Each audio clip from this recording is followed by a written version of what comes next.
Meu nome é Rodrigo Verck, meu trabalho com treinamento e comportamento canino. Hoje a gente vai falar um pouquinho sobre a questão do cão dentro de casa, né? Principalmente quando você escolhe ter um cão. Então eu sempre falo com os meus clientes, as pessoas me ligam antes de comprar o cão, depois e tal. E eu falo com eles que a gente tem que preparar dois tipos de ambiente para receber o cão na nossa casa. Tanto faz o cão que vai ficar dentro de casa, quanto o cão que vai ficar fora de casa. Tá? Então eu falo com eles que o primeiro ambiente tem que ser preparado é no ambiente da nossa mente, porque quando ele vem filhote, ele vai precisar de determinados limites para poder aprender a conviver dentro de casa e ficar o tempo inteiro solto. Mas antes disso, ele precisa de um espaço limitado para que ele aprenda essas relações de, principalmente dejetos, né, que é o xixi e o cocô, essa relação de ficar sozinho quando for necessário, essa relação de não como é que eu posso? A gente tem uma expressão que não é técnica, mas a gente fala assim, essa castração do dono. Porque o dono vai poder conviver com ele o tempo inteiro e nem dar atenção para ele o tempo inteiro. Então, em alguns momentos, o cão vai ter que aprender que ele está ali no ambiente, mas não tem que, o dono não está compartilhando com ele, ou seja, só está ali observando o ambiente e não tem interação. Isso é muito importante porque se o cão achar que você tem que interagir com ele o tempo inteiro, você vai ter dificuldades no seu dia a dia. Eu sempre converso com alguns clientes, eles contam que tentam desafiar o cão, por exemplo, um cliente meu dono de um Golden, ele falou assim, Rodrigo, eu vou ficar brincando com o meu cão até a hora que ele cansar. Ele ficou jogando bolinha pro cachorro durante um tempo, se não me engano, mais de uma hora, e o cão mesmo assim não cansou. E tem um outro cliente também de um outro cão que ele começou a fazer carinho no cão e se propôs a só parar de fazer carinho quando o cão não quisesse mais. Então ele ficou mais de 2 horas fazendo carinho no cão e o cão mesmo assim queria mais atenção. Então é aquilo que a gente conversou, até falei no outro vídeo, que eles sempre querem algo a mais, sempre querem atenção a mais, carinho a mais, dedicação a mais. E isso aí, a médio e longo prazo, pode trazer algum transtorno. Então vamos conversar sobre essa questão primeiro do ambiente da nossa cabeça. Então tem que saber quando ele vai chegar na nossa casa, ele vai ter que permanecer um par do tempo, né, grande parte do tempo, principalmente nos primeiros dias, sem liberdade. Mas não é que ele vai ficar restrito no espaço sem ter atenção, sem ter o carinho dos donos.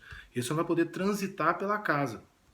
Porque a nossa casa, para os cães, quando eles chegam no primeiro momento, é como se fosse um labirinto. Então ele vai ter dificuldade, principalmente, de se organizar com relação aos dejetos, xixi e cocô, né? E vai ter dificuldade de saber onde ele vai dormir, onde ele vai ficar, onde é que ele vai ter mais segurança para ficar. Então a gente sempre recomenda ter um espaço, né, restrito, talvez um quarto, uma área de serviço, de maneira que eles podem até, o cão facilita um ambiente retangular e esse layout tem que ser organizado que a caminha, a água e a comida tem que estar bem próximos da porta. É como se fosse na frente do quarto.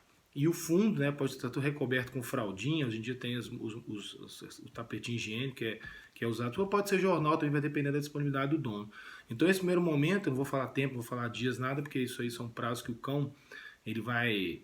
Cada um varia, mas é um prazo médio, mas eu não vou falar sobre isso agora. Tá? Então, ele precisa desse tempo para se organizar. Então, ele vai passar o grande parte do tempo dele lá nesse lugar e vai aprender que na frente ele vai beber água, vai comer, vai dormir, e ele vai lá no fundo para poder fazer o cocô e o xixi. Vocês vão perceber que grande parte dos filhotes eles vão lá, fazem o cocô e fazem o xixi e voltam. Eles não vão querer pisar lá no xixi do cocô, pode parecer no primeiro momento que não, mas os cães têm um assinhamento muito legal. Eles não querem pisar onde eles fazem cocô e xixi. E aí o papel do dono é sempre limpar esse lugar, não pode deixar sujo. Então sempre que ele fez o cocô, fez o xixi, tem que ir lá e recolher, tem que ir lá e limpar. Tá? E aí com relação à alimentação, ela pode ser colocada, vai depender do criador ou vai depender de onde você adotou o seu cãozinho. Mas normalmente a gente recomenda 2 ou 3 refeições por dia, você coloca e retira. Não precisa deixar a refeição o tempo inteiro lá por mais de um motivo. Primeiro, que a ração é um material, né, um tipo de alimentação, que se ela ficar exposta a água e luz e até próximo da vasilha de água e tiver pingos de água lá na ração, ela vai sofrer um processo de oxidação e pode ser que ela estraga. E quando ela fica exposta muito tempo, ela perde uma parte da quantidade nutritiva que ela tem, que está lá descrita no saco da ração. Então o ideal é você colocar, estabelecer um tempo e retirar depois. Tá? A próxima etapa, a etapa que depois que você viu que ele fez o xixi, fez o cocô no lugar certo, você vai dar uma liberdade vigiada para ele. Ele vai transitar pela casa e só nos ambientes comuns ele recolhe, fecha portas de quarto e fecha portas de banheiros para ele transitar no ambiente comum. E aí você tem que ser, a gente chama de liberdade vigiada. Ele não pode transitar por ali, ficar o tempo inteiro sem alguém supervisionando ele. Pode ser que ele vai roer alguma coisa, pode ser que ele vai pegar alguma coisa, pode ser que vai fazer mal para ele. E aí a gente sempre estimula a questão positiva. Então, proporciona uns 2 ou 3 lugares para poder ele ter lá para poder fazer o cocô e o xixi, pode até colocar a vasilha de água no outro lugar.